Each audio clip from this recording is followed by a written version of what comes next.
Bueno, pues de nuevo damos las gracias a Dios por poder tener un tiempo con su palabra y vamos a ir al capítulo 13 del libro de los Números. Vamos a poner nuestros 5 sentidos en lo que estamos haciendo, en el estudio de la palabra.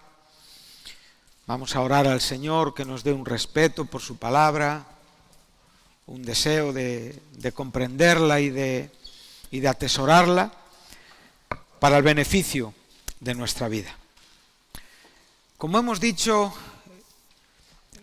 en la última reunión de miércoles que hemos tenido juntos, hemos estado hablando de esa comisión de Moisés, la cual todavía abordaremos, y creo que nos queda algún estudio más para poder ir acabando con esto.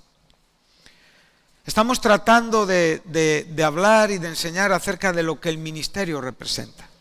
Vimos la importancia de esa palabra donde el Señor le dijo: ¿qué tienes en tu mano?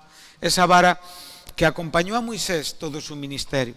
Y pudimos aprender que en muchos casos todo lo que a veces observamos o entendemos con esa grandeza espiritual, el Señor lo contempla con el gesto de esa simple y gloriosa fe, que tiene que ver con algo que lo tenemos a nuestro alcance porque Él lo permite. Y por lo tanto, el crecimiento o el decrecimiento, la comprensión o la incomprensión está relacionada con nuestra actitud siempre. Y por lo tanto, el ministerio va a tener mucho que ver con tu actitud. Un ministerio no es un día, los ministerios son largos. Esa vara que te acompañó a Moisés es la misma vara con la que Jacob se apoyó al final de sus días. Y se levantó para dar la bendición a sus hijos, para bendecir y para profetizar sobre las que a la postre serían las tribus de Israel. Por lo tanto, el ministerio es algo serio.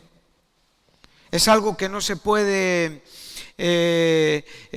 compartir en el sentido de que es muy personal tuyo y que no debes nunca de ponerlo en vergüenza, de ponerlo en evidencia, de que siempre debes de luchar por mantener una vida que respeta y entiende el ministerio porque estás comprendiendo quién es el Señor.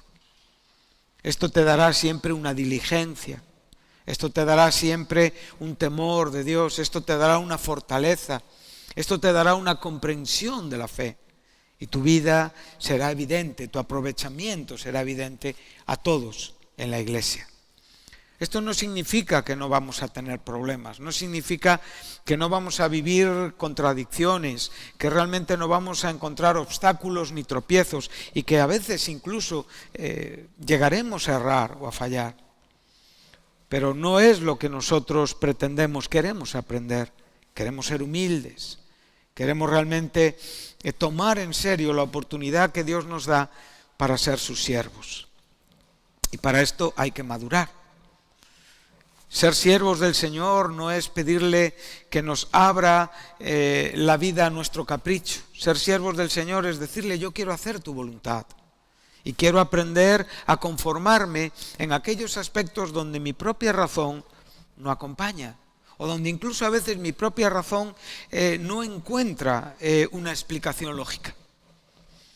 Muchas veces los problemas los generamos más nosotros y los aumentamos más nosotros porque la simple, sencilla, poderosa y gloriosa fe no toma el lugar que debe en nuestras decisiones o en nuestros pensamientos o en nuestras opiniones. Entonces, es importante que no solamente a título personal, sino también que en esa comprensión personal tú cada día estés creciendo en la propia comprensión y revelación de lo que es el cuerpo de Cristo, la Iglesia. Entonces, tú tienes mucho futuro en el Señor, o mínimo tenemos ese futuro hasta que el Señor regrese. Y si estamos vivos para ese momento, lo viviremos en una manera gozosa, y si estamos descansando en Él para ese momento porque ya hemos partido, entonces resucitaremos también en una manera gloriosa. De una forma o de otra seremos transformados, porque Él lo promete en su palabra, y tendremos cuerpos nuevos para vivir en la eternidad con Él. Cuando llegamos aquí al capítulo 13 del libro de los Números, sabemos que el libro de Números es un libro que nos habla de la andadura que tuvieron a lo largo de esos 40 años que anduvieron por el desierto por causa de la incredulidad. Eso es la historia que nos enseña el libro de Números. Y estamos en un momento importante. Vamos a tratar de hablar del capítulo 13 y del capítulo 14. Sí, o sea, el capítulo 14 nos llevaría hasta el versículo 45 con esa derrota en Horma, importante y muy relacionada con todo lo que aquí está sucediendo. Cuando yo estaba leyendo este capítulo, a mi corazón venía un pensamiento en cuanto a que aquí estamos ante un ministerio. Estamos ante 12 personas que son llamados a mostrar la comprensión que tienen de la fe, de quién es Dios y de lo que representa el ministerio al cual estaban siendo comisionados. Es muy curioso que en estos 12 espías nos podemos ver en el lado de los 10 malvados como en el lado de los 2 que han acertado. Y para esto tenemos que comprender que las circunstancias pueden darse a favor o en contra dependiendo de la comprensión que nosotros tenemos. Para este momento había pasado 1 año y medio desde que habían visto abrir el Mar Rojo. Es algo maravilloso lo que estamos viendo aquí. No había pasado tanto tiempo. No creo que ninguno de nosotros nos olvidáramos de verse un mar abrir, ¿verdad? En cuestión de 1 año y medio. Hay personas que por años no olvidan muchas cosas. ¿Tú olvidarías una acción tan gloriosa y tan maravillosa de Dios? No sería posible, ¿verdad? Ahora, esa experiencia en la que Dios tipifica la salvación liberando a este pueblo y sacándolo de la esclavitud de Egipto es realmente la idea de la gloria de Dios que ellos tienen. Y realmente, pues ya hemos visto que han pasado cosas, ya en ese año se ha erigido un tabernáculo, ya se ha dado la ley, o sea, ellos ya tienen un conocimiento de muchas cosas. Pero ahora estamos ante el momento de comprobar esa tierra prometida, poner tus pies en el ministerio al que estás siendo llamado. Dios llamó a este pueblo no solamente a salir de Egipto, no solamente a ir al desierto, sino a llegar a Canaán. Y para llegar a Canaán no solamente tuvieron que cruzar el Mar Rojo, sino también tuvieron que cruzar el río Jordán. Y sabemos que ese río Jordán posteriormente lo cruzaron al mando de uno de estos hombres que sí tuvo fe en Dios y que se convertiría en el líder que sucedería a Moisés. Por lo tanto, cuando estamos hablando del Jordán, cuando estamos hablando del Mar Rojo, estamos hablando de tipos que tienen su antitipo en el Nuevo Testamento, o sea, su significado en el Nuevo Testamento, y que tienen un significado de comprensión espiritual, no de historia solamente bíblica. La historia la conocemos. Todos sabemos la historia de Israel en Egipto, todos sabemos el cruce del Mar Rojo, todos sabemos el cruce del río Jordán, esa historia la conocemos. Lo importante es qué significa para ti espiritualmente. O realmente qué estás tú comprendiendo de esta verdad. Esto es lo que realmente importa. Y aquí estamos ante el comienzo o la oportunidad del ministerio a unas personas. Entonces dice así el capítulo 13, dice así: Jehová habló a Moisés diciendo, envía tú hombres que reconozcan la tierra de Canaán, la cual yo doy a los hijos de Israel. De cada tribu de sus padres enviaréis un varón, cada uno príncipe entre ellos. Sabemos que aquí están todas las tribus representadas, los hijos de José. Faltan evidentemente la tribu de Leví, que era aquella tribu que fue llamada a funciones sacerdotales, cuya porción era Jehová. Ellos no tuvieron tierra, la porción de ellos era Jehová. Dice, y Moisés los envió desde el desierto de Parán conforme a la palabra de Jehová, y todos aquellos varones eran príncipes de los hijos de Israel. Lo cual nos está hablando de que son personas que tienen un reconocimiento, y por ese reconocimiento se les escoge. Y en esa elección que se hace a ellos, se espera de ellos una conducta de fe. Sobre el papel, todos son iguales.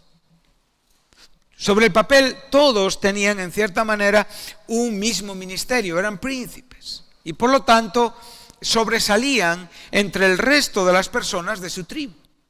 Había más gente en su tribu, sin embargo, ellos eran hijos de.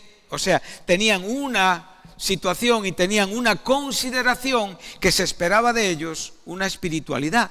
Hasta aquí la tienen que tener, o hasta aquí la deben de tener. Pero si tú observas por un momento este texto, tenemos que verlo en paralelo con Deuteronomio, para poder comprender un poquito más de lo que aquí está sucediendo. Vamos un momento al capítulo 1 de Deuteronomio.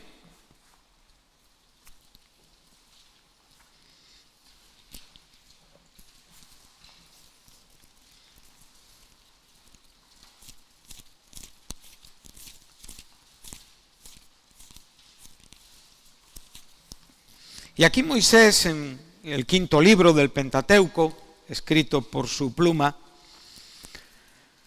nos dice,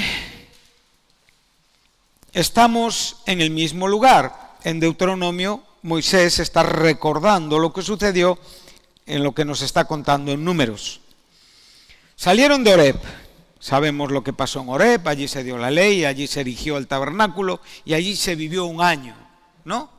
Entonces aquí, como hemos dicho, para este tiempo hemos andado aproximadamente 1 año y medio. Y dice así, y salido de Horeb anduvimos todo aquel grande y terrible desierto que habéis visto por el camino del monte del Amorreo, como Jehová nuestro Dios nos lo mandó, y llegamos hasta Cades Barnea. Este es el lugar donde estamos, ¿sí?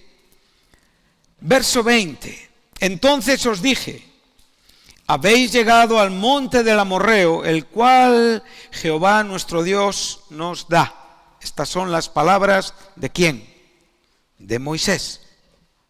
Moisés es el que está dando estas palabras. Esto es importante que lo resaltes y que lo tengas en cuenta para comprender un poquito mejor todo lo que aquí estamos aprendiendo. Mira, Jehová tu Dios te ha entregado la tierra. Sube y toma posesión de ella, como Jehová, el Dios de tus padres, te ha dicho, no temas ni desmayes. Verso 22. Y vinisteis a mí todos vosotros, y dijisteis, enviemos varones delante de nosotros que nos reconozcan la tierra. Y a su regreso nos traigan razón del camino por donde hemos de subir y de las ciudades a donde hemos de llegar. Y el dicho me pareció bien y tomé 12 varones de entre vosotros, un varón por cada tribu. Bueno, ahora haciendo un paralelismo con los versículos que hemos leído en Números, lo primero que percibimos es que la idea no viene de Dios. No es Dios quien está diciendo que envíen los espías. Esto es un detalle importante. Bien, ahora, pero si leemos en el capítulo 13, te darás cuenta que el verso 1 te está diciendo que Jehová habló a Moisés. ¿No? Entonces, tenemos que tomar todo y sacar una conclusión que nos ayude en lo que hoy es nuestra vida aquí en la iglesia. Nunca olvides que el apóstol Pablo, y esto lo tienes que tener siempre presente cuando estés leyendo el Antiguo Testamento, en 1 Corintios, te va a decir estas palabras. Vamos a ellas en el capítulo 10, versículo 11, y lo sabemos de memoria, y está muy bien. Yo también lo sé de memoria, pero vamos a ir a la Biblia. Y ahora te está diciendo que todo esto que estamos aquí estudiando, aconteció como un ejemplo. ¿Para quién? Para nosotros, a quienes han alcanzado los fines de los siglos. O sea, todo lo que estamos leyendo relativo a la experiencia del pueblo de Dios en el tiempo en el cual estamos leyendo en esa conquista de Canaán, es una enseñanza para nosotros como cristianos, para nuestra vida hoy aquí en la iglesia. O sea, ¿qué te está diciendo el apóstol Pablo? Te está diciendo que muchas de estas verdades son tipos que tienen su antitipo en el propio aprendizaje que tú tienes en la lectura del Nuevo Testamento. ¿Vale? Ahora, ¿tú qué estás aprendiendo de esto? ¿Qué lección hay aquí para ti? ¿Saber la historia? ¿Qué es lo que tú puedes apropiarte? ¿Qué advertencia es la que realmente hoy te está enseñando, nos está enseñando de aquellas posibilidades que tenemos, evidentemente, de actuar equivocadamente y recibir la consecuencia que no queremos ni deseamos, ni tampoco Dios desea? Sencillamente es aquella que elegimos porque, pues porque nuestra voluntad se impone al discernimiento, a la instrucción de Dios. Entonces aquí nosotros tenemos que tener un pensamiento importante en cuanto al ministerio. Si tú vas a andar en el ministerio del Señor, si para ti hoy el ministerio del Señor es la opción principal en tu vida, entonces debes de tomar en serio esto. Porque todas estas cosas están escritas para ti. Para que realmente en todo lo que podemos ver, cuando estamos en Cades Barnea, estamos en la 10ª tentación. O sea, el pueblo de Israel tentó 10 veces a Dios. Y en esas tentaciones Dios llevó a cabo en el fin una decisión de disciplinar y corregir a su pueblo. Y eso no estuvo en contraste con que no entrarían. El pueblo entró en Canaán porque Dios lo dijo. Y porque Dios no se lo prometió a Moisés primeramente, se lo prometió a Abraham. Y por lo tanto, eso está en el propósito soberano de Dios. Pero el propósito soberano de Dios es una cosa, y mi actitud es otra. Hoy estamos barriendo la responsabilidad humana sencillamente porque queremos pensar únicamente en la soberanía de Dios. ¿Y qué decimos equivocadamente? Las cosas van a ser de cualquier manera igual. Hagamos lo que hagamos, esto no es bíblico. Las cosas no fueron igual para todos. Las cosas no van a ser igual para ti. El ministerio no va a ir adelante si tú no tomas en serio los asuntos que hoy Dios quiere enseñarte, que son los más importantes porque son los que tú vives hoy en tu existencia aquí en la tierra. Tú no vas a vivir en el año 1500 antes de Cristo, tú hoy perteneces al siglo XXI. Estás en un mundo muy diferente al que vivió Moisés, pero Dios es el mismo. Y las verdades espirituales son las mismas. Y lo que Dios quiere enseñarte es exactamente lo mismo. Y estas lecciones son para ti como lo fueron para ellos. Es una lección entonces de advertencia. Es una advertencia. La advertencia siempre está en el ministerio. Dios te comisiona, pero Dios también te advierte. Dios te llama, pero Dios te enseña. Dios se compromete a acompañarte, a respaldarte, a guardarte, a terminar el camino contigo, pero te dice que tú tienes que caminar y te dice cómo tienes que caminar. Y aquí es donde muchas personas no toman en serio el ministerio. Donde a veces el deseo de ser está en un claro contraste con la falta de actitud. Y por lo tanto, tienes que trabajar con tus errores. No obsesionarte con tus errores, pero tampoco olvidarte de ellos. O pensar que no tienen importancia. Tienen importancia. La soberanía de Dios es una verdad gloriosa y maravillosa a la cual difícilmente podremos alcanzar para poder entenderla en su plenitud.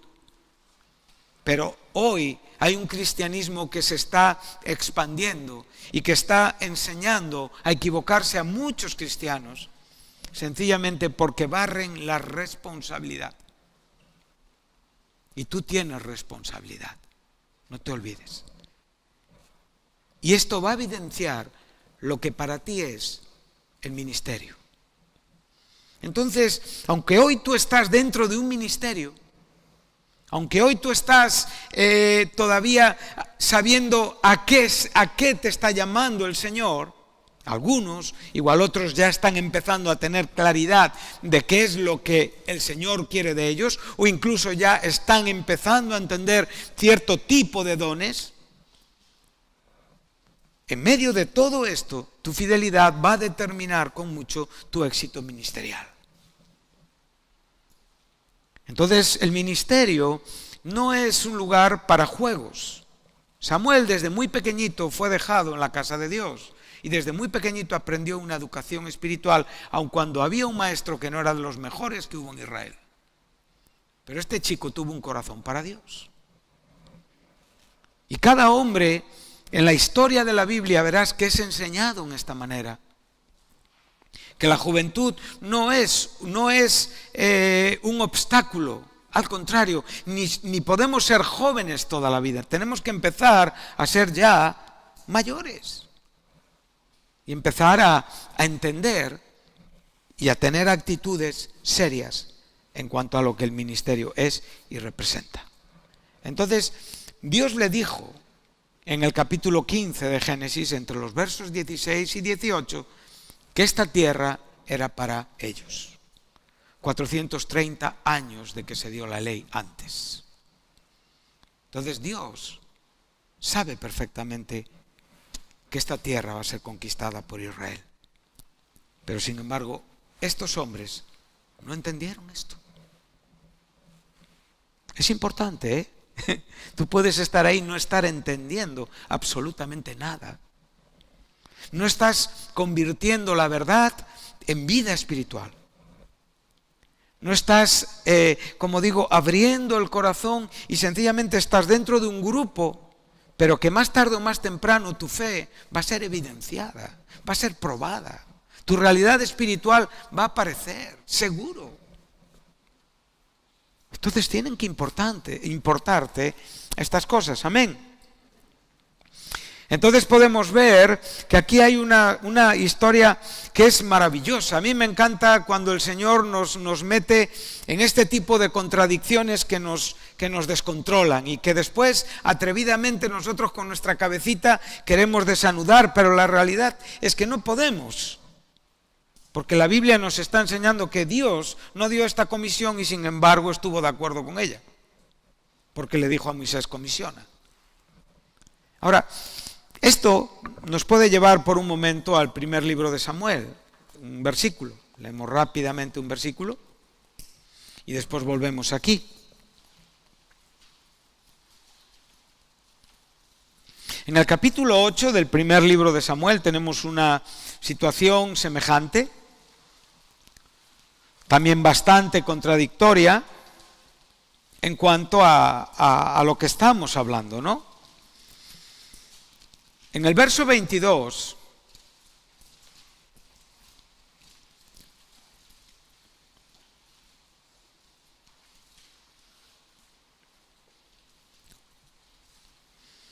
¿qué dice el Señor a Samuel? Y Jehová dijo a Samuel: oye su voz. ¿Qué voz? La petición de un rey. ¿Sí?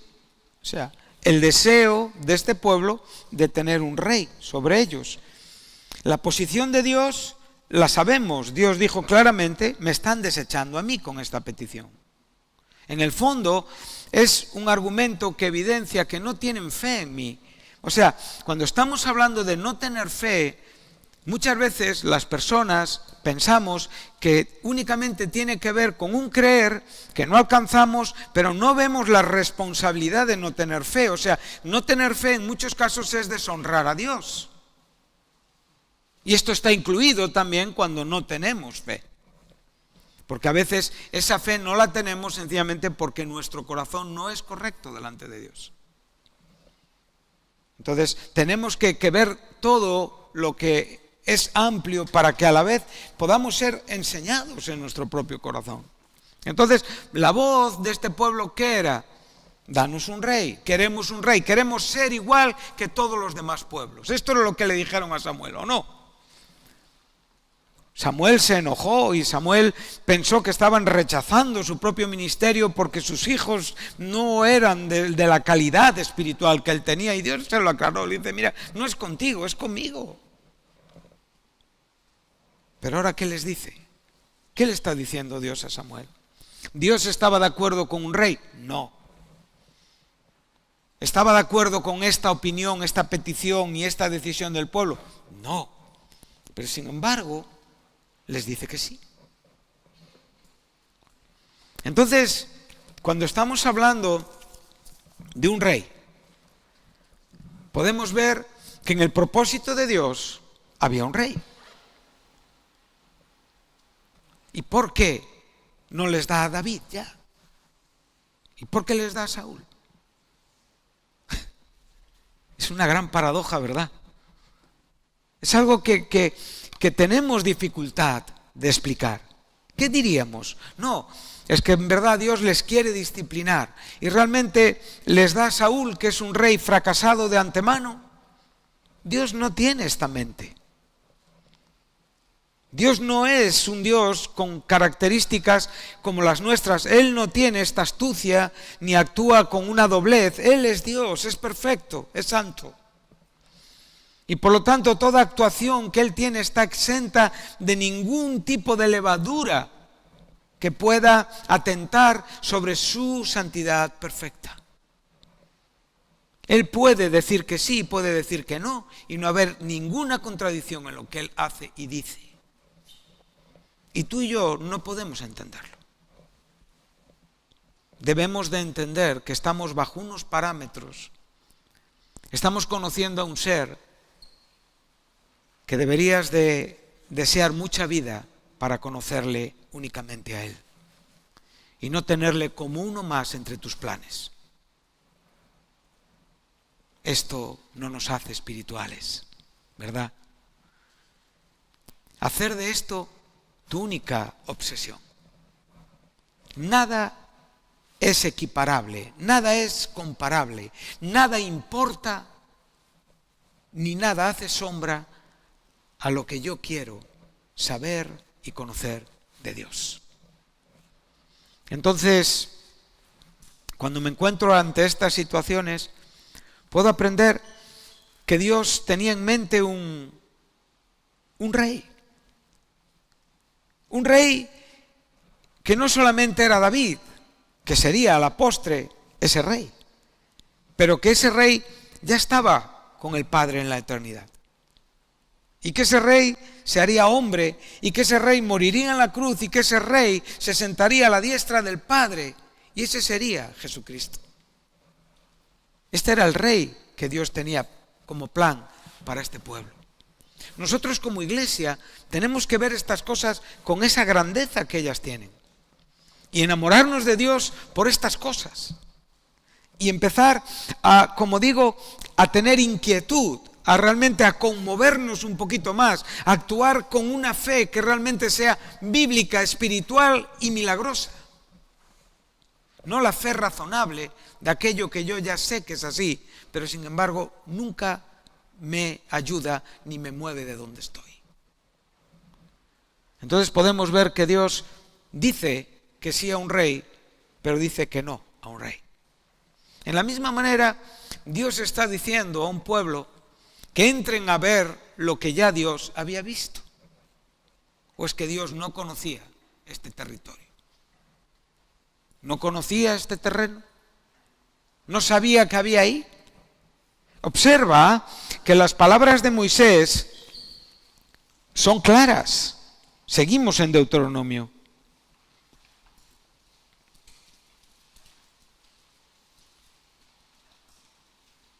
Hemos salido del Entonces, él le dice, mira, verso 21, verso 20, la segunda parte del verso 20 está diciendo, el cual Jehová, nuestro Dios, nos da. Está claro, ¿no? O sea, no se trata de las condiciones de la tierra, se trata de que Dios la da. No se trata de ninguna circunstancia, se trata de que Dios la da. Es como la gracia, ¿no? La gracia que nos salva. O sea, no vamos a encontrar razones, sencillamente somos salvos por gracia, porque Él se ha complacido en amarnos y aceptarnos en el Hijo Jesucristo. De esto trata la gracia, ¿no? De esto trata el amor de Dios, la salvación, que es por gracia mediante fe. Pues de esto trata esta entrega que Dios está haciendo a este pueblo. Dios la da. Entonces, si Dios la da, la fe, el único entendimiento que le queda es Dios la da. No hay nada más que hablar. Y si Dios la da, nosotros no tenemos que fuchicar, no tenemos que estorbar. No tenemos que andar tocando, no tenemos que andar opinando, no tenemos que andar diciendo, tenemos que entender que Dios lo da. Y si Dios lo da, entonces ¿por qué vamos a expiar? Hablamos de fe, pero todo, las cosas mínimas de la vida las cuestionamos diariamente. Somos espías que constantemente entramos a ver de qué se nos está hablando y en esto nos jactamos diciendo que somos como los de Berea. Está muy bien, los de Berea, está muy bien, pero también podemos tener una actitud equivocada. ¿Sí o no? Claro que hay que ver la doctrina y hay que ser como los de Berea. Pero eso es una cosa y otra cosa es desconfiar de Dios sin darte cuenta. Es muy diferente. Y eso te puede pasar a ti, hermano, y a mí. Y te puede estar pasando en este momento. Y puede ser el principal estorbo a tu ministerio. Y puede ser la principal piedra en tu zapato que te está impidiendo andar con normalidad. Y puede ser el principal peso que te está impidiendo levantar tu vida y entrar a servir en un ministerio. Todo lo que te ha acontecido, Dios lo ha hecho para tu bien. Dios te ha limpiado. Todos los tropiezos que cada día encuentras en tu mente son para tu bien, para hacer de ti un mejor cristiano. Porque Dios lo ha dado. Pero hoy estamos muy cerca del carácter de este pueblo. Todo lo que se nos dice hay que estudiar. Lo voy a pensar, lo voy a valorar. Vamos a ver. Y en ese vamos a ver, lo que nos vamos a encontrar en el fin es una desconfianza en Dios. Y un ministerio que no parte con una fe simple, sencilla, gloriosa y perfecta en Dios, nunca puede ser un ministerio. Amén. Entonces podemos ver esto, qué precioso, qué contundente, ¿verdad? De nuevo en el verso 21 se lo vuelve a repetir. Tu Dios, o sea, no está diciendo mi Dios, está diciendo a sus hermanos, al pueblo a quien está hablando. Esta es una forma hebraica de hablar. Recuerda que el Shema hebreo está descansando sobre esta expresión. Oye Israel, Jehová vuestro Dios, Jehová uno es, Jehová tu Dios. O sea, está implicando a todo el pueblo. Es vuestro Dios. En esta tarde nosotros como iglesia tenemos que verle como nuestro Dios, nuestro Señor, con sus promesas especiales y específicas a nuestra vida. Como pueblo y como individuos. Es muy importante esto. Si queremos andar en el ministerio. Muy importante. Muchas personas nunca llegan a comprender ministerio porque no toman en serio estos principios. Pero quiero decirte que nunca es tarde para el ministerio. Dice, tu Dios te ha entregado la tierra. Ahora, ¿qué les dice? Sube y toma posesión de ella. ¿En qué manera? Apoyados en lo que Jehová ha dicho. Toma posesión de ella como Jehová te ha dicho. aquello que tiene que ver con su palabra, no temas ni desmayes. Volvemos a Números.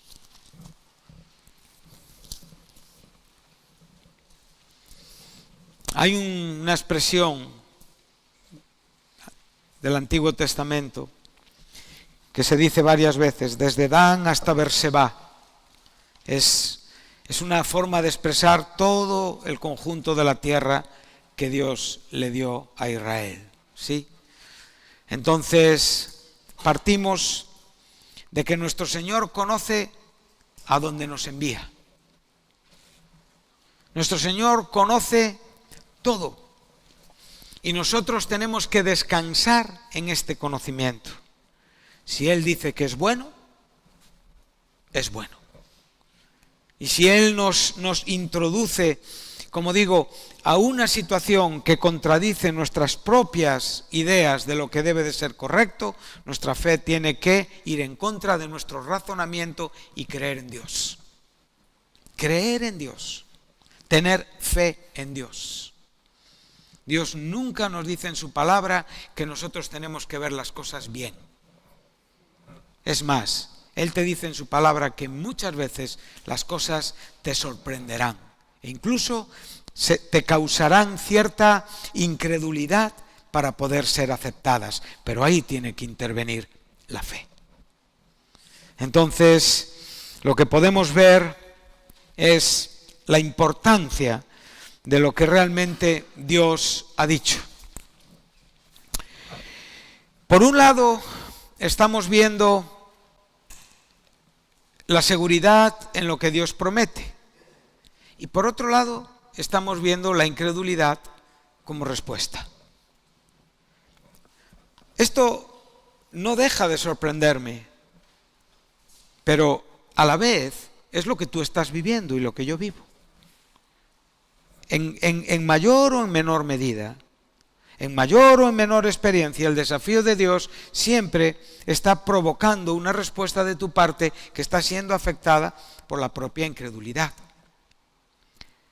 Si nosotros seguimos leyendo, veremos, cuando llegamos ahora ya, después de que tenemos la lista de todas las tribus, entonces son enviados. Ya hemos tenido la idea correcta. Y Él les envía a reconocer la tierra de Canaán, ¿sí? Y les dice,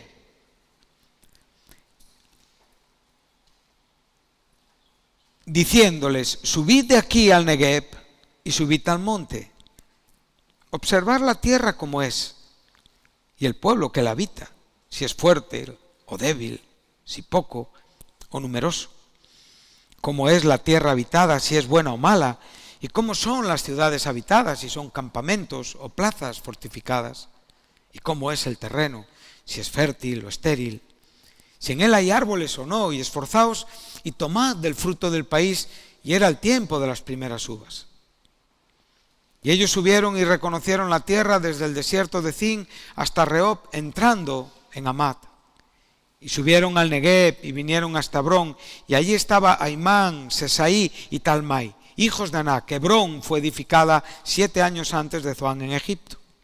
Y llegaron hasta el arroyo de Escol, y de allí cortaron un sarmiento con un racimo de uvas, el cual trajeron 2 en un palo, y de las granadas y de los higos.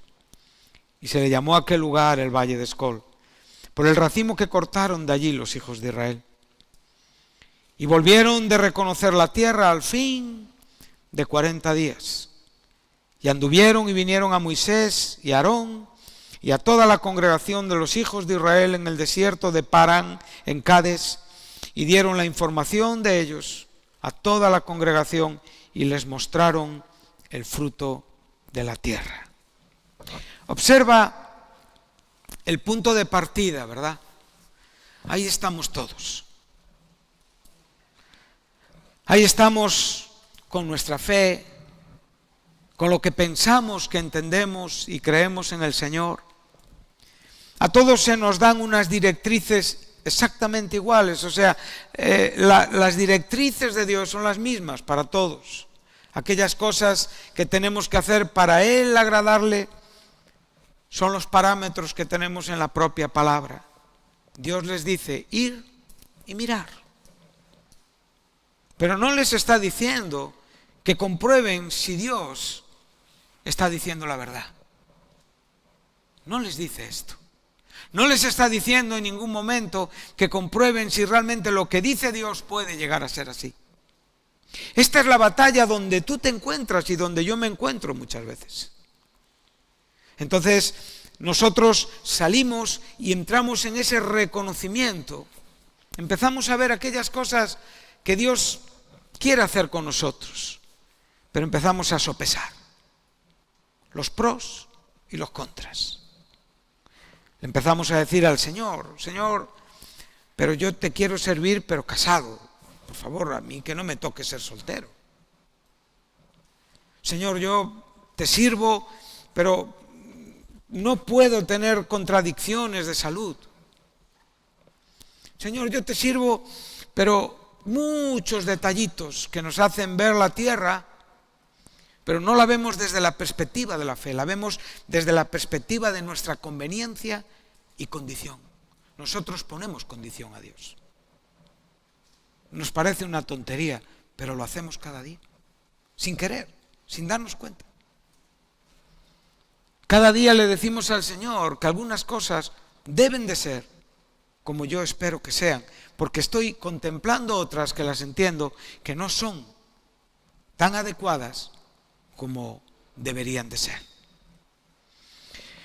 Esta tarde nos llegó una comunicación de unos padres, de unos abuelos y de unos bisabuelos que enfrentan una enfermedad en un bebé de 10 meses. Un bulto,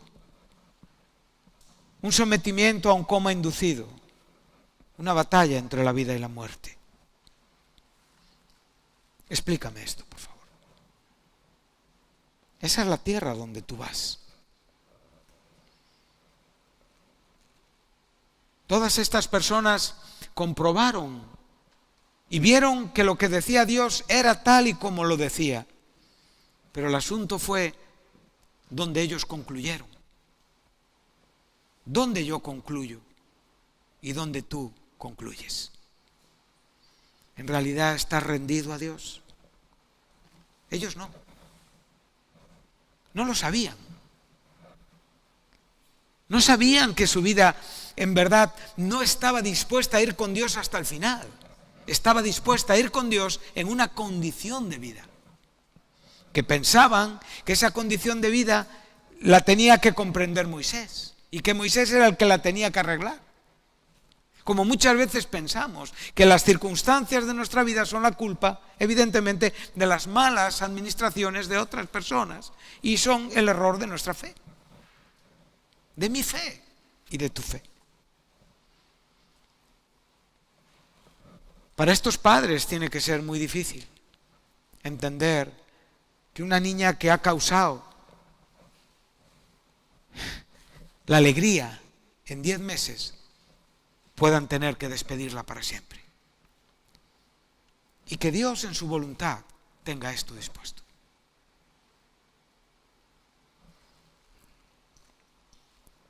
Esto humanamente no puede ser aceptado. Solo la fe puede decir, sí, Señor. Pero la fe que es fe no tiene reproche. No confundamos la santidad. La fe tiene una naturaleza divina, es dada por Dios divinamente para operar divinamente en nosotros y para obtener frutos divinos.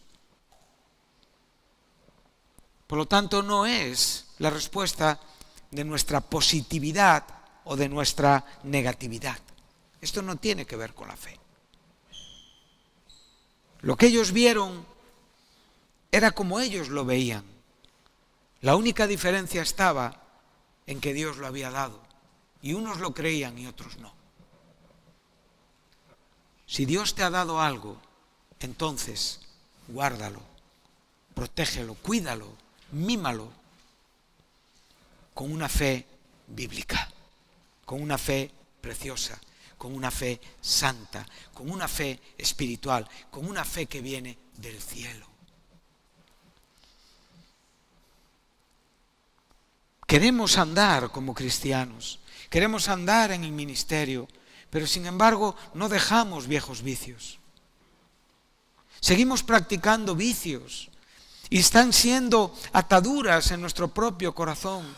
No es posible que un hombre, una mujer que ha sido traído a una nueva vida y que está siendo potenciado por la verdad espiritual de Dios en la persona del Espíritu Santo y que está teniendo una fe, como dice la palabra de Dios, no sea capaz de vencer la homosexualidad o la bisexualidad, otros tipos de pecados. Eso es porque no está entendiendo lo que Dios ha dado. En esas tierras, que son tierras hostiles, enemigas, nada de lo que ahí había les estaba esperando con los brazos abiertos, pero ahí estaba el propósito de Dios.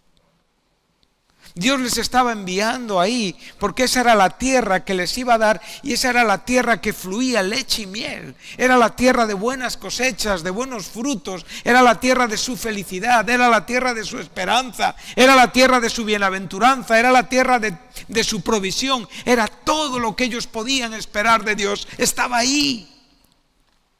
Pero estaba con otras cosas.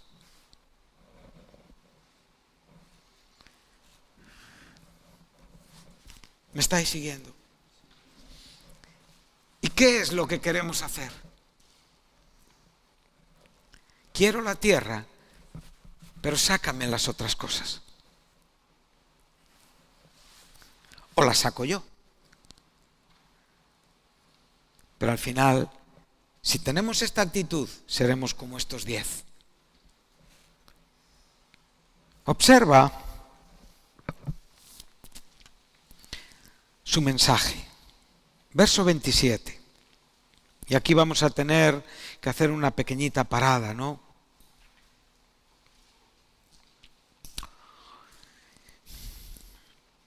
Dice, y le contaron diciendo,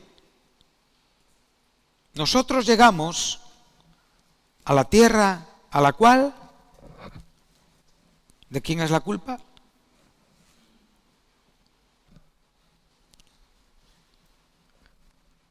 En este caso del pastor.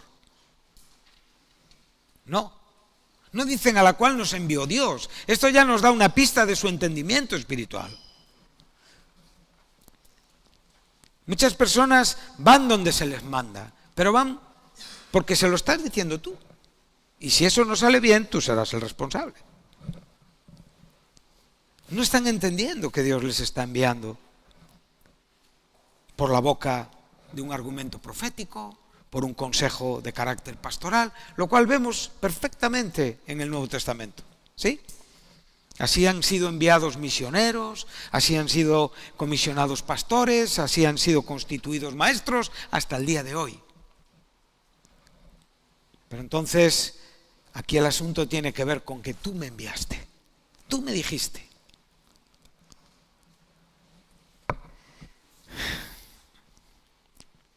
¿Qué dicen?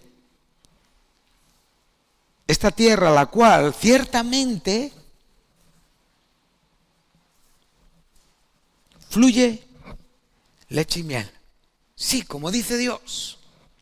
En verdad, es un lugar, como Dios dice, pudieron contemplar las uvas de Escol, pudieron contemplar las granadas, los higos, un racimo de uvas que lo traían en un palo entre 2 personas. Imagínate ese racimo de uvas. Pudieron contemplar esta verdad, pero también contemplaban otras cosas. Yo quiero decirte en esta tarde, hermano, que me estás escuchando, y con todo el respeto del mundo, podemos parecernos un poquito a estas personas que en verdad contemplamos un aspecto conveniente, pero también estamos contemplando los inconvenientes y en el fondo no estamos avanzando.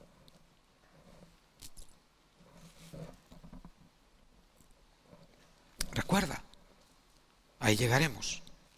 El engaño es diabólico. Y la respuesta es carnal.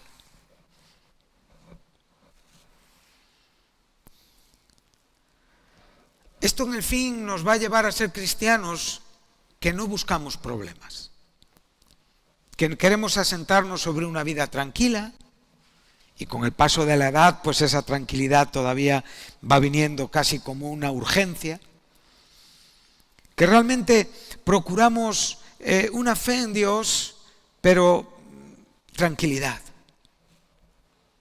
Y esa tranquilidad va a ser nuestro desasosiego y nuestra tristeza, porque fue la causa del fin de su ministerio. Ellos no estaban viendo lo que iba a pasar, no estaban calculando esa seguridad, esa fuerza, ese derecho, esa explicación. Yo me los puedo imaginar delante de Moisés con una forma bien llena de argumentos, diciéndole: bien, hemos sido como tú nos enviaste. Ciertamente la tierra es como Dios dijo, pero, y hasta ahí se creían en la posesión de la verdad. Tu verdad puede estar muy lejos de la fe. Nunca lo olvides. Es más, tu verdad puede tenerte muy lejos de un ministerio con Dios. Para Dios la verdad no está en oposición con lo que Él promete y da. Hay muchas cosas que son verdades y son como tú las ves, pero no pueden ser una justificación para confrontar tu fe. Y lo que te estoy diciendo es importante, muy importante. Y lo que te estoy diciendo ha sido la causa de muchas personas que han sido decepcionadas, frustradas y que se han quedado sin fuerzas y sin ganas en la vida espiritual. Y han tenido años perdidos. Por favor, estamos ante un ministerio. Lo que Dios da y lo que Dios promete es como Él lo dice. No hay que enviar espías. Pero si los enviamos, por lo menos que no sean razón de nuestra jactancia. El ir ahí a ver lo que había no era fe. Era sencillamente comprobación, como muchas veces hacemos los cristianos. Vamos a comprobar, a ver si esto es o no es, pero siempre comprobando. En el fin, habrá momentos donde la fe quiera abrirse camino sin comprobación. La fe va a querer creer en Dios sin que tú veas muchas cosas. Moisés salió de Egipto sosteniéndose únicamente en el invisible. Y esa fe fue suficiente para identificarse con los vituperios de un pueblo que iba a padecer y despreciar los tesoros egipcios. Esto es más que una historia, esto es una experiencia y una realidad espiritual. Entonces, cuando estamos pensando así, tenemos que aprender. Dios nos permita sentarnos con nuestro entorno inmediato, hablar de esto con nuestras esposas, con nuestros esposos, con nuestros hijos, con nuestros hermanos y principalmente con Dios en una manera personal. ¿Dónde estamos? ¿Qué tenemos por delante? ¿Hasta qué estamos dispuestos con Dios? ¿Hasta dónde estamos dispuestos con Dios? Y mira las condiciones de tu contrato. Y no le digas a Dios que lea la letra pequeña, por favor. La letra pequeña la tengo que leer yo, que es la que muchas veces no leo en la Biblia. Lo que hay para ti es lo que tienes que aceptar. Es la tierra que Él prometió. Amén. Mateo 8:8, vamos ya cerrando nuestro tiempo.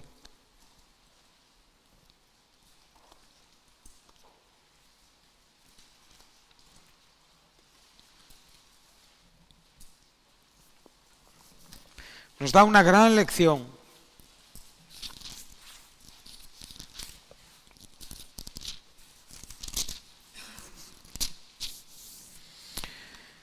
en las palabras del centurión romano a Jesucristo. Y esto tiene que ser una realidad para nosotros a día de hoy, indiscutible, innegociable. Esta respuesta de este hombre expresa la fe bíblica, lo que es fe, y nos confronta a nosotros para que podamos comprender y para que podamos buscar tener este tipo de fe. Este hombre respondió a Jesús en la propia respuesta de Jesús, que le dice: yo voy a ir y voy a sanar a tu criado, a tu muchacho, a este hombre que te preocupa. Dice: Señor, no soy digno de que entres bajo mi techo. O sea, no soy digno ni de tan siquiera de pedirte que tú vayas hasta allí. Solamente di la palabra. ¿La palabra te es suficiente? ¿O quieres más? ¿Hasta cuándo? ¿La palabra es suficiente, hermanos? Sí, claro, en cierta manera sí lo es. Técnicamente sí lo es. Teóricamente sí lo es. Todos estaban allí como príncipes que partían a una misión. Pero esta realidad no es igual en todos aquí en esta noche. Esta realidad nos enseña que podemos estar despistados, podemos estar desconectados y podemos realmente no tener la convicción de que esta palabra es suficiente para mi vida. Y es por eso que yo no avanzo. Y es por eso que mi fe me está evitando la experiencia de la verdadera fe. O sea, aquello que yo determino como fe. Recuerda que hay una fe que es genuina, que hay una fe que es no fingida, que es una fe original, que viene del cielo, y hay otra fe que aparentemente todos tenemos, pero que en la realidad interior no es igual en la vida de todos. No todos tenemos la misma confianza en Dios. Como digo, el ministerio es largo. Estos 40 días fueron muy largos y estos 40 días determinaron su futuro, su éxito y su fracaso.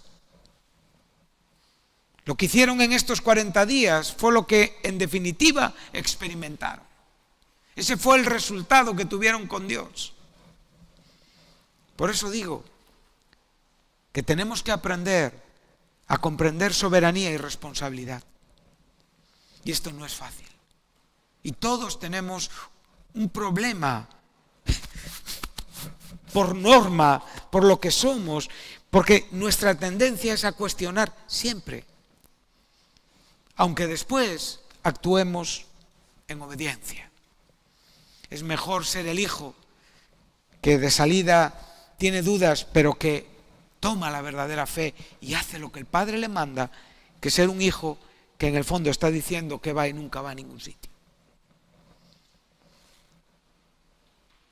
Entonces, como digo, es importante lo que estamos hablando, muy importante, porque es tu éxito, es mi éxito. No podemos estar de flor en flor, como las abejas. No podemos estar buscando consejo en 30 personas a ver si sumando 20 están de acuerdo con lo que yo pienso. Esto no es el cristianismo bíblico.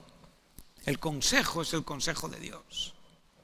El consejo que Pablo predicó es el consejo de Dios. Él dijo en Mileto, en su despedida a los ancianos de Éfeso: yo no rehuí daros todo el consejo de Dios, por lo tanto estoy libre, limpio de responsabilidad hacia vosotros. Pero recuerdo que tras mi partida habrá diferentes manifestaciones que vendrán de fuera y de adentro y que van a atentar contra la iglesia. Por lo tanto, hoy Tienes que estar siendo formado en la iglesia. Como te dije al principio, hoy igual estás dentro de un ministerio, pero dentro de un ministerio vas a encontrar tu ministerio. Y Dios te llamará y te llevará donde Él quiere. Y espero que para ese día seas como Josué o como Caleb. Porque el tanto por cien no es tan animante. De 12, 2. Y nadie me puede aquí decir que no podemos ser aquellos que se equivocaron. Este error es fácil en nosotros. Entonces, como digo, este centurión le está diciendo al Señor, di la palabra. Una sola palabra. Bastará. No necesito más. Sé quién eres. Tengo una revelación de tu persona. Mis ojos espirituales te han visto. Mi corazón ha creído en ti y en este momento solamente te digo, Señor, di la palabra y mi criado sanará. ¿Por qué? Bueno, porque hay una diferencia. Yo cada día estoy dando palabras a muchas personas y las personas están sujetos y están sometidos a mi liderazgo militar. Y Jesús vio en el entendimiento de este hombre una fe que no vio en Israel. ¿Qué vería Jesús? Es la respuesta, di la palabra. Amén. Lucas 1. Estamos hablando de ministerio, ¿eh?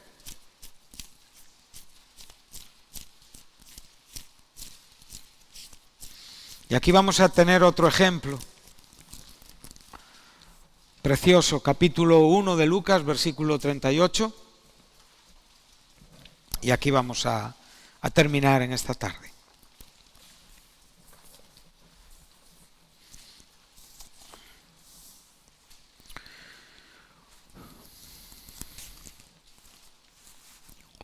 Aquí vemos a María, la madre de nuestro Señor, en la comisión que Dios le está dando en la propia vida, el llamamiento a ser la madre del Salvador.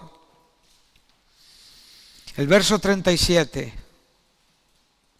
deja el fundamento de la fe. No hay nada imposible para Dios. Esto lo declara la fe. Ella pide la explicación espiritual y la explicación espiritual en cuanto a la palabra dada por el ángel concluye en esta manera, porque nada hay imposible para Dios. Entonces, cuando la fe comprende esto, ¿qué dice María? Ahora sí, aquí está la sierva del Señor. Ya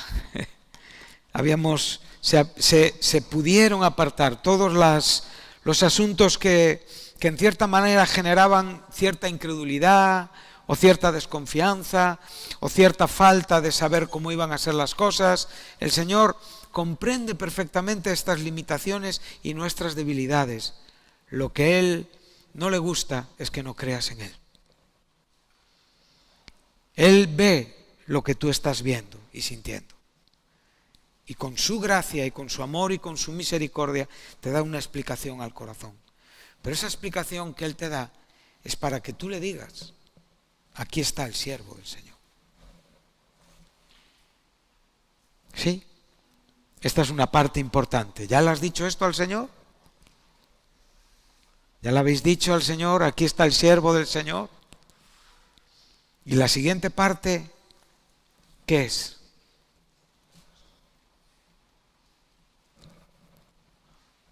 ¿Cuál es lo siguiente?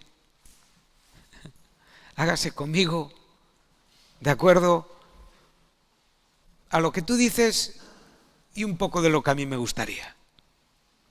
¿Dice así el Señor? ¿Y sabes por qué no eres feliz? ¿Y sabes por qué tienes estas tristezas y estas batallas y estos vacíos y estos desalientos y estos desánimos que muchas veces en el día vienen y que de repente te encuentras que estás rozando la más absoluta incredulidad y empiezas a acongojarte, empiezas a desanimarte, empiezas a desalentarte, empiezas a preocuparte, empiezas a entristecerte. Y muchos cristianos entran en depresión. En una depresión sencillamente porque no han sido capaces de vencer la contradicción que tienen en sus vidas. Y el Señor no te suelta. ¿Os acordáis? Tú estabas conmigo a mi lado, a mi mano derecha. Ahí estabas, constantemente. Pero hay una realidad que tiene que ser conforme a su voluntad. Sin esto no hay ministerio. Sin esto no hay servicio. Sin esto no hay un cristianismo entendido y bíblico en cuanto a lo que es un ministerio cristiano. María lo dejó bien claro. He aquí la sierva del Señor. A veces nos sorprende cómo no se toman en cuenta estas palabras. Dice, hágase conmigo conforme a tú. Y aquí se terminaron las explicaciones. ¿No? El ángel se fue. ¿Por qué? Porque había obtenido la razón de su cometido. Le había explicado milagrosamente, porque estos eran momentos del mundo maravillosos, importantes, donde realmente estos acontecimientos tenían y debían suceder así. Dios quiera que un ángel te hable a ti esta noche. No es imposible. Son los mismos ángeles los que hoy siguen existiendo y están rodeándonos y están batallando muchas batallas y nos están protegiendo y cuidando.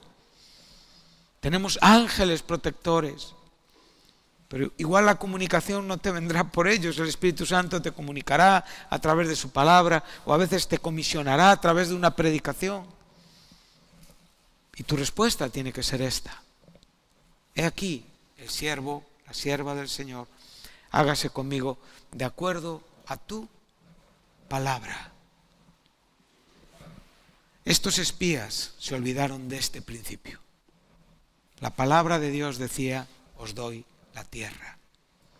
Su mente cuestionó la tierra que Dios dio. Y entraron en un terreno de incredulidad y de falta de fe. Amén. Volvemos a Números y ya terminamos. Entonces ya cerramos con este texto donde estamos. Entonces, para seguir en la próxima enseñanza con estos dos aspectos, ¿no? En cuanto a lo que ya hemos podido descubrir de estos espías, a lo que hemos podido comprender en cuanto a lo que Dios daba, en que la contradicción queda solucionada, en que Dios realmente no determinó que los espías fueran porque no consideraba que tuvieran que ir, pero a petición de la propia idea del pueblo consintió en que fueran. Pero no dejó de ser una prueba para ver lo que había en el corazón de estas personas.